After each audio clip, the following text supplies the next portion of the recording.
Kuwait প্রবাসীদের ইতিহাসে 14 তারিখ এবং 15 তারিখ রাতে কুয়েত প্রবাসীদের সব থেকে ভয়াবহ রাত গেছে। আসাবি এবং জিলিপ এলাকাতে প্রায় 1000 উপরের বিল্ডিং খালি করা হয়েছে এবং এই 1000-এর উপরে বিল্ডিং এর ভিতর হাজার হাজার কুয়েত প্রবাসী ছিল। তাদের এখন উপায় কি হবে? বাংলাদেশের সরকার, বাংলাদেশের প্রশাসন এবং বাংলাদেশের মিডিয়া এগুলা নিয়ে এখন পর্যন্ত কোনো নিউজ করে নাই। বাংলাদেশের প্রবাসীরা কোথায় যাবে, কিভাবে থাকবে, তাদের জন্য কোনো সুযোগ সুবিধা এখন পর্যন্ত বাংলাদেশ কুয়েত দূতাবাস এখনো করে নাই। এটা নিয়ে কোনো নিউজ এখন পর্যন্ত বাংলাদেশের কোনো টিভি চ্যানেল করে নাই। তাহলে বাংলাদেশের এই প্রবাসীগুলো কোথায় যাবে?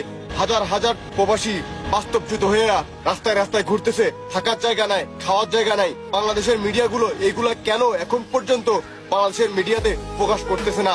কুয়েত প্রবাসীরা কোথায় যাবে, কার কাছে থাকবে, কিভাবে তাদের দিন চলবে, এখন পর্যন্ত তারা বুঝতে পারে না। হাজার হাজার প্রবাসী রাস্তাঘাটে এখানে ওখানে বাসার ছাদে মাদে থাকতেছে, তাদের থাকার কোনো জায়গা নাই। অথচ তারা 8 থেকে 10 লাখ টাকা খরচ করে এই কুয়েতে আসছে। কুয়েত প্রবাসীদের রেমিটেন্সের টাকায় বাংলাদেশের প্রশাসন চলতেছে, বাংলাদেশের মিডিয়া চলতেছে, এবং কি পুরো বাংলাদেশ এই রেমিটেন্সের উপর ভিত্তি করে দাঁড়িয়ে আছে।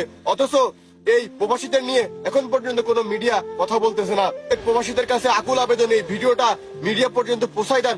এই কুয়েত অসহায় প্রবাসীদের নিয়ে নিউজ করে এবং এদের যথাযথ দায়িত্ব পালন করে। ভিডিওটা আপনারা দ্রুত গতিতে শেয়ার করে ছড়িয়ে দিন, যাতে ভিডিওটা প্রত্যেক বাংলাদেশীর কাছে পৌঁছে যায় এবং তারা যেন এটা নিয়ে নিউজ করে এদের একটা সুস্থ সমাধানের আওতায় নিয়ে আসে। ধন্যবাদ।